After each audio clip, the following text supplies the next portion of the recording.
I was rinsing a handful of cherry tomatoes when I heard my husband Charles's phone ring. The water ran over my fingers, an ordinary moment on an ordinary Tuesday evening, until his voice stopped me cold. He fell. How bad is it? Charles asked, urgency sharpening his tone. I turned off the tap, tomatoes forgotten, and listened. His father, my father-in-law, had taken a bad fall at my sister-in-law's place. Blood, confusion, the blare of an ambulance siren through the speakerphone. After he hung up, the following moments became a blur of incoming calls. 2 of Charles's siblings, then a call from his mother that he put on speaker. "You need to get here now, Charles." His mother's voice cracked like a whip. "Your father's waiting in the ER alone." "I can't, Mom. Anna's just had her eye surgery, and I've got the kids to look after," he replied, stealing a glance in my direction, his eyes apologetic. Silence. "Then there's your daughter. Can't she deal with it?" "Those kids aren't even yours, Charles. Your dad should be your priority." Her words hit like a gut punch. Our 4-year marriage and the kids we'd been raising together, her grandkids, dismissed in a single breath. I watched as hurt flickered over Charles's face, then hardened into resolve. "No, Mom, my family needs me here. And those kids, they have been mine since the day I chose to love them." There was steel in his words, a finality that silenced any retort. We knew hospital policy. Due to the flu season, the ER was on lockdown. No visitors allowed, no exceptions. And with the cold snap outside, waiting in the parking lot wasn't an option. His siblings were silent, their expectations for him to abandon his immediate family clear, even if they would never say it outright. Only his mother had voiced that cruel sentiment. Charles reassured his siblings that he'd get updates and arranged to pick his dad up when he was released. As he ended the calls, Charles turned to me and our eyes locked. A silent agreement. We were in this together, today and every day that followed. And though we hoped for his father's swift recovery, we knew that some wounds in our family went deeper than the flesh. Our evening moved forward with a tense normality. Dinners were made, homework was checked, and our daughter was picked up from her dance class. But beneath it all ran a current of impending change. The house was quiet after the kids went to bed, a stark contrast to the uproar from earlier. Charles and I were left alone with our thoughts, the echoes of the call with his mother lingering in the air like the remnants of a bad storm. I could see it in his eyes, the turmoil. "Your adult daughter can handle those things," his mother had said. "Those aren't his real kids anyway." The words hung heavy between us, a spectral presence at our kitchen table. Sitting across from him, I braced myself for the conversation. "Charles," I began, my voice steady though my hands were not. "What she said about the kids," he ran a hand through his hair, a gesture of frustration and fatigue. "She's always been tough, you know that. But this, she crossed a line tonight." "Your face when she said it," I murmured, recalling the pained expression that had flashed across his face. "I've never seen you look like that before." Charles's gaze met mine, a silent storm behind his eyes. "Anna, I don't care what she thinks. My dad's fall doesn't change the fact that our family comes first. Those kids, our kids, they matter more to me than her approval." "But family is supposed to be there for each other," I countered, the advocate for reconciliation, even as my own heart balked at the coldness we'd been served. "You're right, but family doesn't just mean blood," he responded firmly. "Family means the people you choose to stand by, no matter what, the ones you sacrifice for, love, and protect. She may not see you and the kids as her family, but I do. That's all that matters." In that moment, I saw my husband not just as the man I loved, but as the pillar he truly was. Faced with the unthinkable, the stark dismissal from his own mother of the family he cherished, he stood unwavering. Silence settled as we took comfort in the strength of our bond, one his mother's words couldn't shake. We had each other, and we had our children, our family, built not on blood but on love and choice. I watched as Charles checked his phone again for any updates. His father was still being observed, now resting after receiving stitches for the gash on his head. Despite the tumultuous evening, a faint smile graced my husband's lips when he read his father was doing well. The moment was poignant, a clear declaration. We were still a family. And nothing, not harsh words, not cold judgment, and not even the frigid isolation his mother tried to thrust upon us, could tear that apart. The night waned, exhausting the silence until there was nothing left to do but retire and await morning's light. I lay beside Charles, watching the rise and fall of his chest as slumber took him. Sleep eluded me, though. My mind was a carousel of worry for my father-in-law and unspoken fears about the fractures in our family. Morning crept in like an unwelcome guest, casting a pall over what was once the sanctuary of our kitchen. The silence was oppressive as Charles and I prepared for the day, our gestures mechanical, the routine a mere echo of normalcy. It wasn't until the kettle whistled that we received the call from the hospital, relieving some of the tension with an update. My father-in-law had made it through the night, the doctors opting to keep him for observation due to the head injury, but noting his condition was stable. No visitors allowed. The voice on the other end reiterated it was policy, especially with the surge in flu cases. I glanced at Charles, noticing the wariness that had settled around his eyes. The isolation mandated by the hospital felt like an added insult, leaving my father-in-law to recover surrounded by the sterile white walls, devoid of the warmth of family. As we sat at the kitchen table, Charles broke the silence. "I'm going to call Dad," he declared, reaching for his phone with newfound determination. The conversation that followed was a mixture of relief and warmth. My father-in-law's voice, gravelly but still laced with his characteristic humor, filled the kitchen. "Ah, Charlie, don't you worry about me. Hospital food ain't my idea of a good time, but it'll do until they spring me out of here." Charles chuckled, a sound so needed and genuine it lifted the corners of my own mouth. "We've been worried, Dad," he admitted. "How are you feeling, truly?" There was a pause on the line, a softening. "Like a young buck," my father-in-law joked, but then his tone grew serious. "I'll be okay, son. Just keep taking care of those kids and Anna. You're doing right by them, you know that, don't you? They've been in my heart since the day you introduced them to me." The endorsement from his father, a man who'd never been one to express emotion freely, was a balm to the raw edges of Charles's spirit, and, by proxy, to mine as well. Through the sterile distance, his words reached us not as the necessary oxygen, but as the rarefied air of affirmation and love. That phone call didn't heal all wounds, but it did reinforce the notion that we were not entirely alone, despite the frigid policies and colder judgments from others.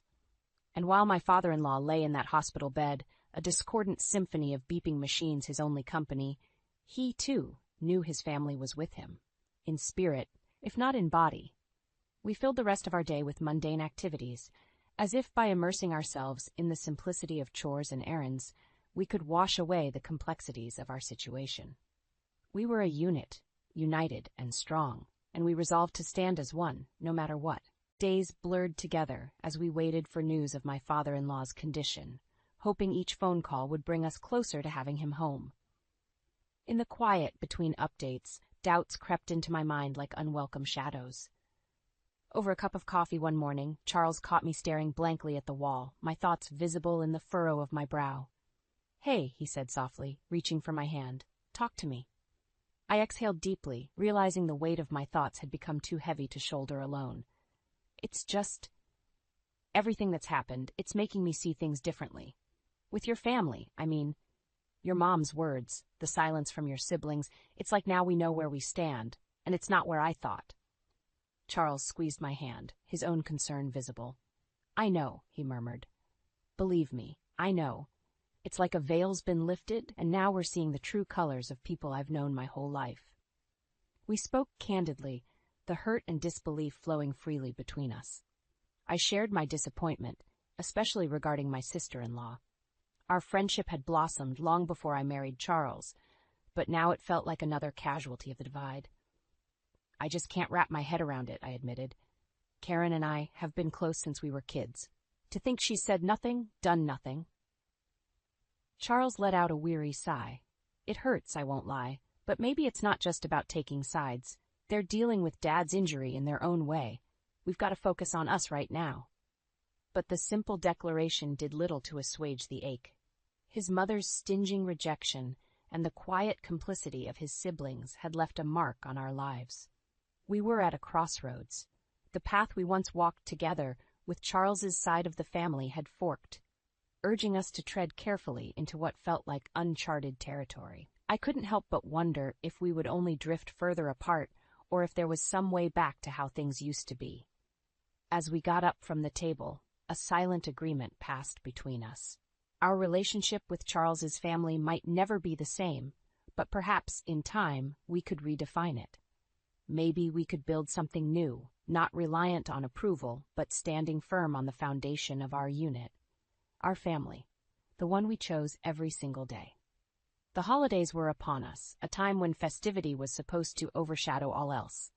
This year, however, the joy was muted, the lights a little less bright, and the carols sounded more like melancholic echoes of happier times. What was traditionally a gathering of merged families became a stark reminder of the rifts created in what felt like another lifetime. Charles and I had chosen to host a small, intimate dinner rather than the usual large family gathering. It was a step back, a protective measure for the emotional well-being of our family. The house was decorated with care, a facade of normality, but the undercurrent of strain was palpable. On the day, when Charles's siblings arrived, there was a stiffness in their greetings, a formality that had never been part of our interactions before. We moved through the motions of the meal, exchanging pleasantries and the customary laughter, but it was like listening to a well-rehearsed play, every line predictable, no true emotion behind the words. Karen, my sister-in-law and once confidant, seemed especially distant. Occasional glances my way, which should have been comforting, only served as reminders of our now strained relationship.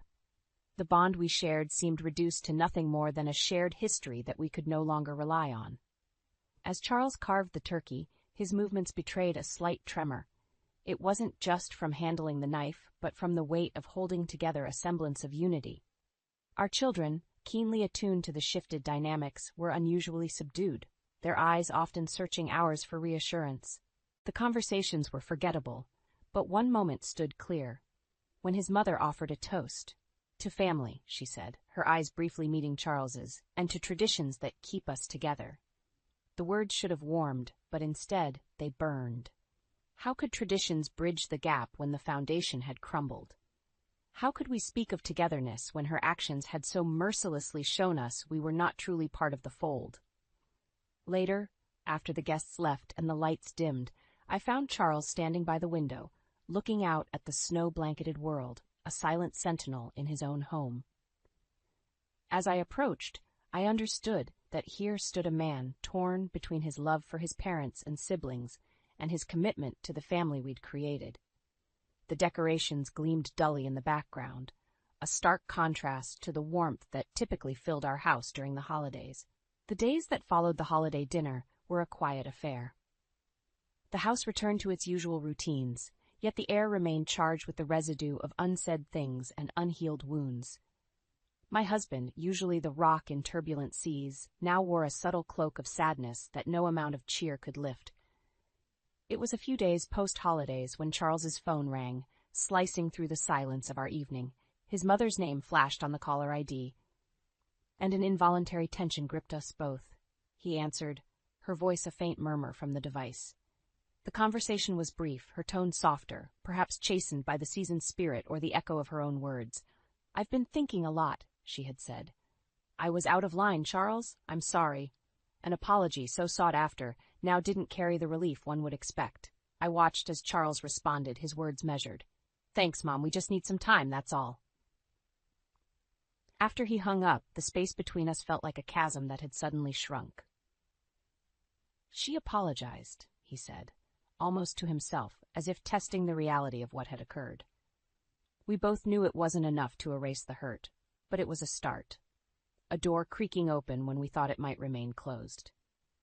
It was clear that while his mother's words did not undo the damage that had been done, they laid the first stone on the pathway to rebuilding. Yet, the apology from his mother wasn't the only one we received. Karen, too, reached out, her message a mix of apology and explanation, a tentative offer to restore what had been broken down. It was my turn to sit with the words, weighing the possibility of a renewed friendship against the pain of betrayal. As the end of the year approached, we found ourselves in a reflective mood. Charles and I discussed long into the night what these gestures meant and how we should respond. The consensus was a cautious one, welcoming the chance to move forward, but with an understanding that our first commitment was to protect our family. The dynamics within the larger family had shifted, but we realized that it was within our power to shape how we let those changes affect us. Forgiveness was on the horizon, perhaps not immediate, but possible with time and genuine effort. Resolutions were made, not the New Year kind, but the kind that are etched into the framework of a family's principles. We resolved to let down our guard, but not our defenses, to approach with an open heart, but not with forgetfulness. And above all else, to ensure that the love within our walls was enough to sustain us through whatever lay beyond. Our story didn't end with the dropping of the ball or the stroke of midnight. It merely marked the beginning of a new chapter, one where the revelations of old wounds could guide the healing process. It promised a journey, not free from obstacles, but one we were ready to face as a family united.